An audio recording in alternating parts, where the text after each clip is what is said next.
Welcome back muli mga kaibigan sa bagong muling mga balita na ating mapapakinggan at mapapanood dito sa channel ng Bayan, ang Bayang Pinas. Dito, ating matutunghayan ang mga bagay na nangyayari sa ating bansa, partikular na umano sa loob na mismo ng gobyerno at lalong-lalo na dito sa kasalukuyang administrasyon. Ngunit bago ang lahat, kung bago ka pa lamang sa ating channel ay siguraduhin mong ikaw ay mag-subscribe, pindutin ang notification bell at syempre piliin na rin ang all upang lagi kang maging updated sa mga balitang bago, totoo at walang bias. Syempre mga kaibigan at kung mga ating mga solid viewers naman dyan ay maraming salamat naman po sa inyong walang sawang pagsuporta. At huwag din pong kalimutang magpakita ng suporta sa ating channel sa pamamagitan ng pag-like at pag-share sa ating mga videos. At syempre mga kaibigan, kung meron ka naman pong hinaing at opinyon, ang ating comment section ay bukas para sa inyong mga opinyon at mga hinaing at kung ano po ang nais nyong sabihin sa ating mga gobyerno upang mabasa na ito. Heto na nga mga kaibigan, atin nang panoorin at pakinggan ang balitang ito.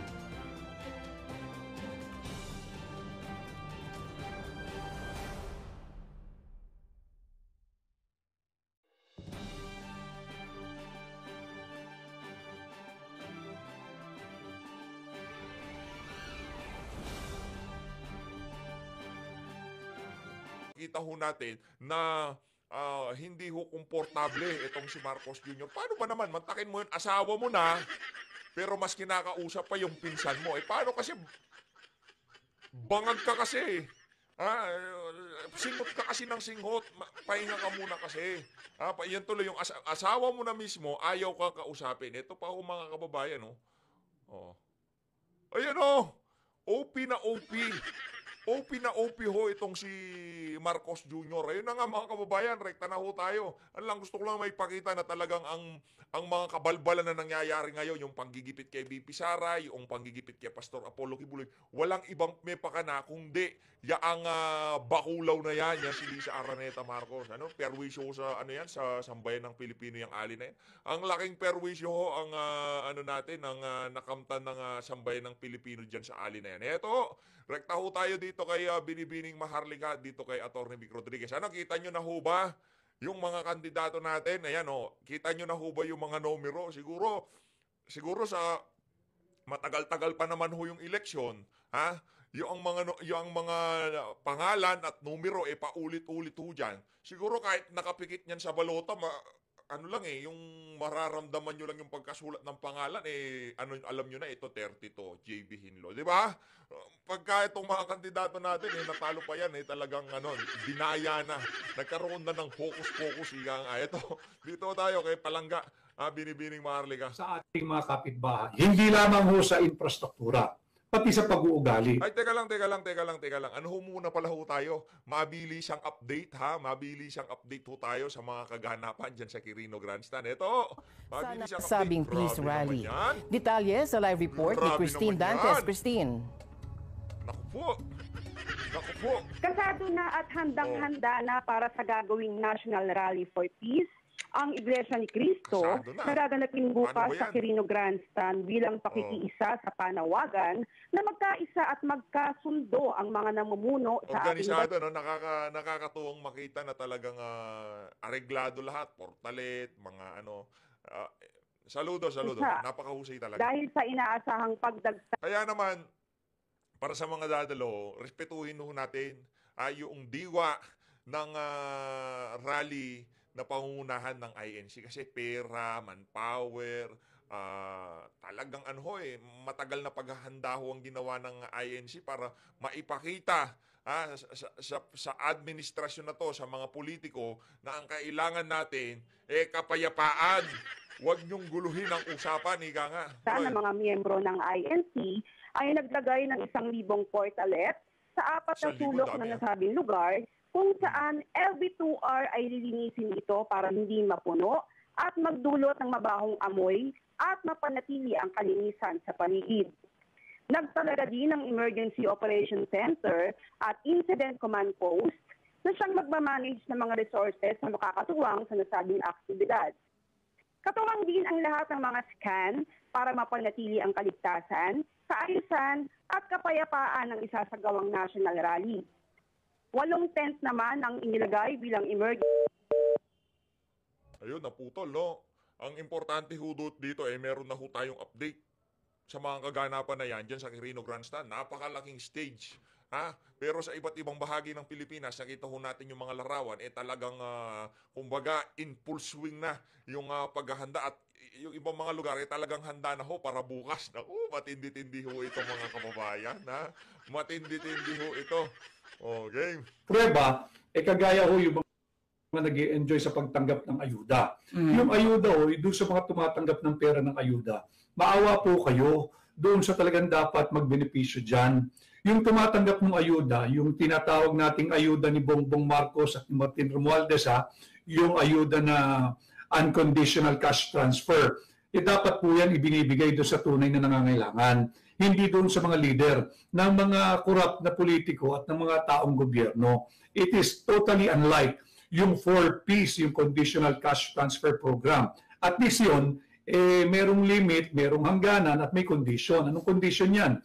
Kinakailangan panatilihin mo sa eskwelahan yung mga anak mo. Pangalawa, kinakailangan pabakunahan mo yung mga kinakailangan bakuna growing up. At pangatlo, yung periodic check ng mga bata sa health center o di kaya ay sa government hospital. So kahit paano, merong control yung 4Ps. Pero itong ayuda na pinamimigay indiscriminately ni Martin Romualdez at ni Bongbong, wala po ni isang Pilipinong kayang humarap kahit kanino, kahit sa inyo, na magsasabing umunlad ang buhay niya o kaya ng pamilya niya dahil diyan sa ayudang yan. Corruption po yan.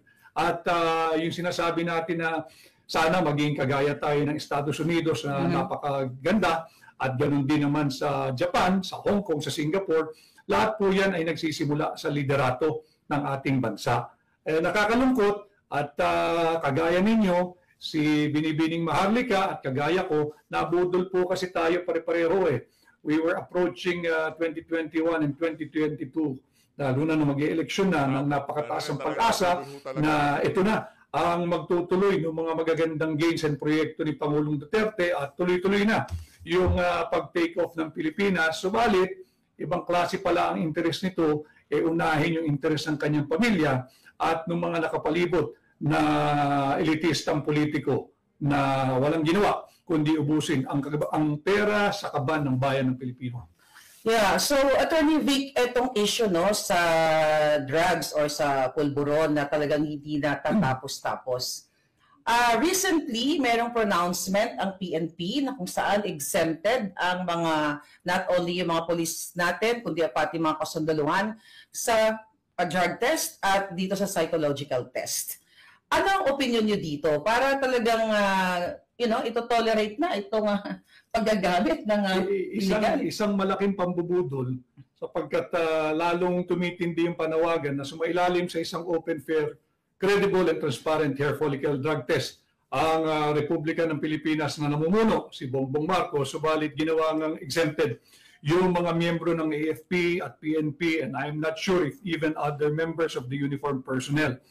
Baka kasi yung mga baka kasi alam nitong si Marbil, maraming nag-o-overtime sa anay ng mga pulis, kaya in-accept na niya yung mga kapulisan at ibang mga kasundaluhan diyan sa psychotest at diyan sa pulburon test. So bali tingnan po ninyo, ang security guard na hindi naman lahat ay nagdadala ng baril ay kinakailangan sumailalim sa isang psychological or psychiatric and drug testing. Bakit?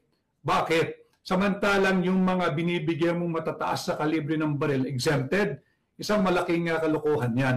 In fact, Maharlika, I'll take this opportunity nung mga nagtatanong sa akin, isa sa mga pangunahing agenda, legislative agenda na nais kong isulong bilang senador ninyo ay yung pagpapalakas sa mandato ng PIDEA. At ang ibig kong sabihin, bibigyan natin ng kapangyarihan ng PIDEA na magsagawa ng isang mandatory hair follicle drug test taon-taon or every 2 years sa lahat na naglilingkod sa gobyerno. Sa pamumuno ng Presidente ng Pilipinas, sa pamumuno ng Chief Justice sa Judiciary at sa pamumuno ng Senate President at ng House Speaker sa mga miyembro ng Legislative Department. Across the board yan para makasiguro tayo na nasa tamang pag-iisip ang ating mga leaders, national man o lokal.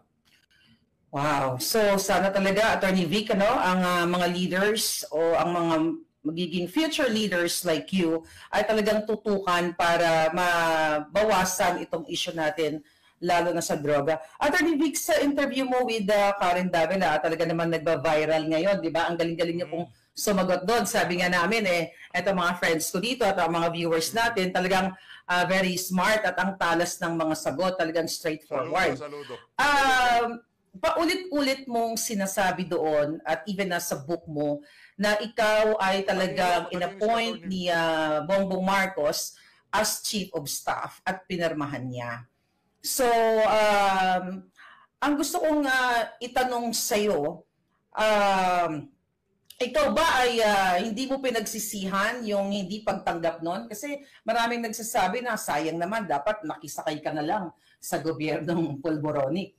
Hindi ko kasi kinakailangan ng pwesto nung nanalo na sinasabi ko na wag na ako, okay na ako, basta gawin lang yung napag-usapan at gawin lang yung magagandang salita na binitawan ng kampanya. Dahil nakaharap din naman ako lang din naman ang nagsasalag, ako nagpapaliwanag, ako sumasagot, at alam naman ninyong lahat yan. At nung nandoon na nga, maganda naman yung, ulitin ko, iba na kasi pag nung nanalo na, you are no longer talking to an ordinary friend and candidate that you have helped and supported. Presidente na yun, incoming At iba rin naman pag may tiwala sa iyo yung incoming president, yung president-elect. At nung kami na sa Malacanang na, iba na rin pagkabuo tiwala sa iyo ng Pangulo. So even if I have said many times na okay na ako, exit na ako, huwag mo kong problemahin, o ayos ako, basta itulungan lang natin yung mga tao, ayusin lang natin. Ang sabi, magsama kami, pinaghirapan namin pareho, tulungan ko siya, at buong tiwala niya. So iba yung ganung tiwala. Kaya kami nagpatuloy, except nung maganda sana yung nasimulan, but my situation then, to the rest of those who are feeling president and would like to be president, even the absence of any mandate from the people, untenable na hindi na kami magkakasundo talaga. So sabi ko, hindi na, exit na ako. I don't need yung Presidential Chief of Staff. It was given to me, the appointment, signed, and most importantly, yung sinasabi nilang non-existent administrative order number 1. Na i-release po yun, meron akong original copy na na-release sa Malacanang Records Office. Release po yun. But I have a choice, pasukan ko ba o hindi. And my choice was, and I chose, hindi ko kailangan yan, hindi ako papasok dyan. Yes, at actually, Attorney Vic, merong isang personality din from the Philippines. Actually, naikwento ko na sa vlog ko. I don't know kung narinig mo. But anyway, na talagang yung pag-target sa'yo, alam din naman ng taong bayan, ay talagang ang nagtrabaho sa'yo, si Lisa Marcos, at talagang yung kanyang kapatid, si Martin Araneta at yung kanyang mga Black Ops. So, ito ba ay nakakagulat ba ito sa'yo? Hindi ako nagugulat. At hindi lang naman, not to give too much credit sa mga nabanggit mo, hindi lang naman sila, nagtulong-tulong sila. Dahil nga ayaw nila yung direksyon na tinatahak namin, na hindi pwedeng business as usual. Binoto ka ng 31 million Pilipino dahil nagtiwala sa'yo, hindi pwedeng business as usual. Ang lagi kong sinasabi nun, yung mga pang-iintriga, yung paninira, at kung may magmumura man sa likod ko, doon sa mga nakapaligid doon sa ating tinulungan, kaibigan natin dati pareho, kaya ko yun. Pero hindi ko kakayanin pag ang nagmumura sa akin ay yung 31 milyong Pilipino na. Hindi ko kakayanin yan. Dahil ako yung nagpapaliwanag, ako yung maharap, tapos ikaw rin ang mamumuno ng pagsuway doon sa magagandang salitang binitawan natin. Ayoko. Pagka ganyan, out ako. But hanggat nariyan ako, hindi pwedeng ituloy yung mga maling direksyon at yung the usual na sakit ng Pilipino. Pag may nanalo, unahan, yung sabi ko nga nung aking interview with Binibining Karen Davila, yung mga Johnny Come Lately, gusto nila una pa sila. Tapos, ang gusto pa nila, buti sana kung gusto nilang mauna dahil totoo yung puso na maglingkod. Kung hindi, kaya lang nila gustong mauna, gusto nila una sila makapagdamba at mangurap na naman sa gobyerno. Yun ang mga tinanggihan ko, yun yung mga linabanan ko. To the point that many of those who were initially submitted to me, mga pangalan, Kaya ako hindi naman ka-appoint tong mga to. Bukod sa hindi qualified, yung iba ron ay may mga kaso na ng korupsyon at yung iba ron malayo pa lang naaamoy mo na, malansang malansa na ang nais lamang magnakaw sa gobyerno. Yo! Sabi ko, Kasama ba dyan si ano pangalan ito? Yung PCSO? Yung boss ngayon dyan sa PCSO? Ang kalimutan natin pangalan. Pumapalya tayo ngayon. as long as I am here, as the Executive Secretary, I am duty-bound to give the President wise counsel. And that's what I am going to do for as long as I am around. Yeah, so Attorney Vic, alam ko hindi madali sa'yo ang pagtakbo bilang independent, ano?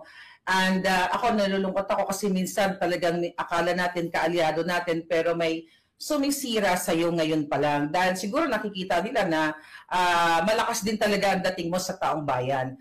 So, ano yung masasabi mo sa pagbibintang nila na ikaw daw ay spy ba or pakawala ni Bongbong Marcos? Parang may ganon na issue na nababasa ko. Anong masasabi mo sa mga taong yan? Ayan na nga ba? Sino ba yung nagpapangalan? Kagaya ng sinabi ko, I will not even spend an ounce of my... Matagal na yan Matagal na yung issue na yan. Noon pa lang nag-exit itong si Atty. Vic. Ano pa yan? Pero maraming pumipick up Maraming mga, ano bang word na dapat pwedeng gamitin? Nalilin lang doon sa mga pinapakawalan na yon ng mga aso ni Lisa Araneta Marcos. Diba? Huwag yung pakinggan yan. Pakawala yan. Energy to refute them because it's a waste of time. Itong mga taong walang gawin kundi manira, hayaan nyo lang sila. Kahit araw-araw manira yan, hindi naman tatagos yan. Hayaan natin. I do not owe them any ounce of explanation. If they think na ganun, di wag niyo ako iboto. Wala namang problema. Doon sa mga naninira, wala naman hindi naman pilitan to. Ang pagkakaalam ko, bago ako umalis sa Pilipinas ng isang araw, tayo isang demokratikong bansa. Walang pilitan. At kung ako na may sisiraan ninyo, kasi nga ako, kagaya ng hakbang ng maisog, I always call for the government and for everybody to help uphold, defend, and protect the Constitution. Now, even if I do not agree with what you say, I will defend your right to say it, however wrong your statement may be. Pagtatanggol ko yung karapatan mong sabihin yan. Hindi ako kagaya nung administrasyon ni Bongbong Marcos na ayaw na binabatikos, ayaw sinasabi yung kanilang kamalian at pilit binubusalan. Ang traditional media na nakakalungkot ay napapabilang pa naman doon sa sinasabing Fourth Estate. Yeah. Grabe yung yung mga kandidato ho natin ng pagka-senador talagang nagsishine ho sila ngayong mga panahon na to. Kumbaga, napakaningning ng kanilang tsansa na manalo ng pagka-senador sa papalapit na eleksyon. Si Pastor Kibuloy, itong si Atty. Vic, itong si Congressman Rodante Marcoleta. Mga kababayan, ang dahilan kung bakit talagang tinutulak ko natin itong tatlong kandidato na to. Kasi yan sa PDP, automatic na yun Kasi partido ni Tatay Digong yun at may makinarya, may makinarya, impluensya, siguro mayroong pera para talagang maibulalas nila sa sambayan ng Pilipino na itong mga kandidato na itong pagkakatiwala natin. Ito mga kumbaga, pwede natin sabihing independent. Kaya talagang todo ang pagsuporta natin dito sa mga kandidato na to. At sana, magtulong-tulungan ho tayo, pagtulong-tulungan ho natin na maipanalo yung mga kandidato natin na yan.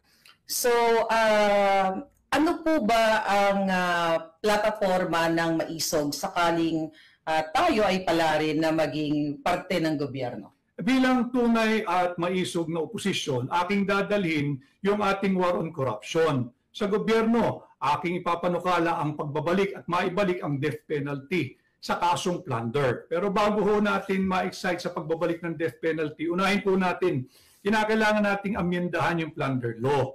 Kailangan mapababa natin yung threshold niyan. From 50 million bababa po natin ng 5 million pesos or maybe even lower yung threshold ng plunder. Dahil sabi ko nga, walang reason eh. There's no rhyme, no reason. Talagang hindi mo pwedeng mapaliwanag bakit kinakailangan tayong nakatanga lang habang ninanakawan tayo, hindi natin makasuhan ng plunder sapagkat hindi pa umaabot ng 50 million pesos. Malaking kalokohan. Bakit yung mga nakapwesto, yung mga mambabatas, yung taong gobyerno na nagnanakaw ng kalaki-laki, ang tawag honorable or your honor? Bakit yung gutom lang yung pamilya, yung mga anak niyang sanggol, kinakailangan lang niyang pakainin, nagnakaw ng isang latang 5 sardinas, makukulong, diretso kalaboso, ang tawag agad sa kanya, kriminal, o kaya suspect.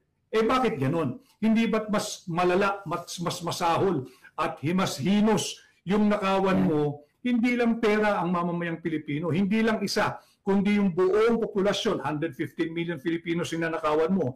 At ang pinakamasaklap, ang ninanakaw ninyo ay yung mabigyan ng magandang kinabukasan ang kabataang Pilipino. Prueba, binawasan nyo nga ng 12 billion pesos yung budget ng DepEd. Ito ay sa kabila na tayo'y kulelat na sa math, sa reading, sa science, sa spelling. Sa inyo linagay yung pera ng 12 billion ng DepEd, dinagdag nyo dyan sa Senado at sa House of Representatives, 50 billion. Paghahati-hatian po nila yung 50 billion para dyan sa ayuda. Yung ayudang yan, corruption lang ho yan. That's a legitimate, legal way or legalized vote buying.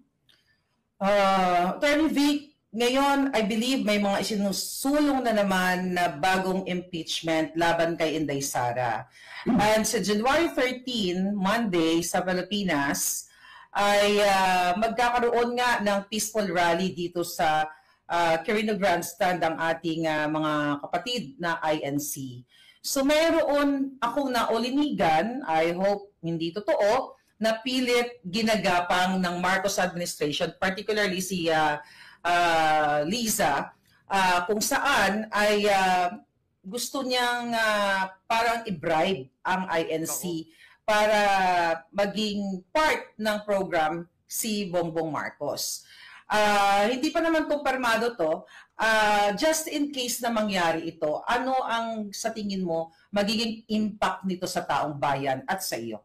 Ako, unang-una, kinikilala ng hakbang ng maisog, ginagalang ang gagawing pagkilos ng ating mga kasama sa Iglesia ni Cristo. Sapagkat karapatan ng bawat Pilipino, ayan ay nakaguhit, nakasaad, at may garantiya sa ating saligang batas. Yan nga po yung Article 3, Section 4 ng ating saligang batas na hindi pwedeng pigilan yung malayang pagtitipon at payapang ipahayag ang ating hindi pagsang-ayon sa maraming mali ng Marcos administration. Yung doon sa pangalawang mong tanong, ako'y nananalig na hindi kayang tapatan ng kahit anong halaga ng salapi ang pamunuan at ang mga miyembro ng Iglesia ni Cristo. So, maganda na rin na magtangka sila ng ganun, na makita nila kung ano yung magiging kumbaga consequences ng pagtatangkang yan kung sakasakali man ay yan ay totoo. But ako naniniwala ho tayo dyan, 100%, no? Hindi magpapabayad o magpapasuhol na. Baka isampal lang sa pagmumukha ng mga politikong gustong manuhol dyan sa INC na yan. Tayo naniniwala ho tayo, hindi matatapatan ng pera. Ang pagkilos na gagawin na yan ng INC. Gumastos na nga ho sila dyan eh. Yung palang logistic, yung palang venue, yung palang lights, audio, lahat ho yan mga kababayan. Rerentahan ho yan. Yung kuryente, yung mga tauhan, pagkain. Tapos ilang buwan, ilang linggo, tapos itatapon lang ho nila basta-basta lahat na napaghirapan nila na yon. At yung pag-asa na ibinigay nila doon sa ating mga kababayang umaasa na dito sa rally na to, ma-enlighten. Yan. Magkakaroon ng kaliwanagan. Yan. Ang mga politiko ngayon sa ating bansa at magkaroon ng kapayapaan. At titigil na nila yung impeachment na yan dahil talagang magkakagulo. Pinananalig, hindi uubra sa mga Iglesia ni Cristo yan. Ito'y panawagan nila at while they are calling for peace, ako'y naniniwala na dapat yung kapayapaan tuloy-tuloy yan, kagaya ng hakbang na maisog, yung ating core advocacy na transparency, accountability, peace and security na by the way ay mag-iisang taon na po simula nung inilunsad ni Pangulong Duterte yung hakbang na maisog on January 28. Kaya Tatay Digong huyang hakbang na maisog. So I am not sure kung merong isang gathering muli ang hakbang ng maisog just to celebrate and commemorate yung ating one-year advocacy calling for transparency, accountability, peace, and security. But ulitin ko, ang hakbang ng maisog ay kaisa ng Iglesia ni Cristo at ng mga iba pang nananawagan ng kapayapaan. Ayaw natin ng gulo, ayaw natin ng gera. Pero kinakailangan managot at may pananagutan at may transparency ang mga namumuno sa pamahalaan. Hindi pwedeng panay kapayapaan lang pero patuloy tayong ninanakawan ng mga korap sa gobyerno. Yeah, just in case po, swertehin ng taong bayan, magkaroon ng transition. Let's say, January, ngayong buwan or the next month. Paano natin, when I say transition, mawala na itong bangag administration, paano ba natin mapapanagot itong mga plunderer, itong mga smuggler, itong mga nag-commit ng high crimes? Paano natin sila panagutin agad-agad? Yung mabilisan ba kung magkaroon tayo ng bagong leadership? Kung sakasakali, sapagkat gano'n naman talaga kung sa Canada nag-file nga ng resignation yung Prime Minister, so walang immune diyan sa regime change. Kung ano man ang pamamaraan, walang immune diyan. Kung sakasakali, kinakailangan may yung malakas ang political will. Kung sino man ang hahalili, in this case, yung constitutional successor. At wala akong nakikitang kahinaan pagdating sa political will, pagdating sa pagkatao ni Vice President Inday Sara Duterte. Ako'y naniniwala, kinakailangan lang ng isang leader na malakas ang political will na ipatupad yung batas laban sa korupsyon at panagutin lahat ng nagnakaw at patuloy na nagpapahirap sa sambayan ng Pilipino. Attorney Vic, kayo ba ay nag-meet na ni Inday Sara personally? Nag-meet kami during the campaign, of course, at nung kami ay nasa gabinete pareho. But after I exited, hindi kami nakapagkita at nakapag-usap pang personal ni Vice President Inday Sara Duterte. Bagamat sinusundan ko at sinusubaybayan yung mga panggigipit din na ginagawa sa kanya. So sa nangyayari ngayon na sobrang taas ng presyo ng mga bilihin, ang mga tao, hindi lang po sa yung ordinaryo na mga Pilipino, even yung mga negosyante, middle class, nagrereklamo talaga sila na mataas ang presyo ng mga bilihin. So gaano ba kataas at gaano ba kahirap ang buhay sa Pilipinas? Ay, mahirap ang buhay sa Pilipinas, lalo na ng mga daily wage earner.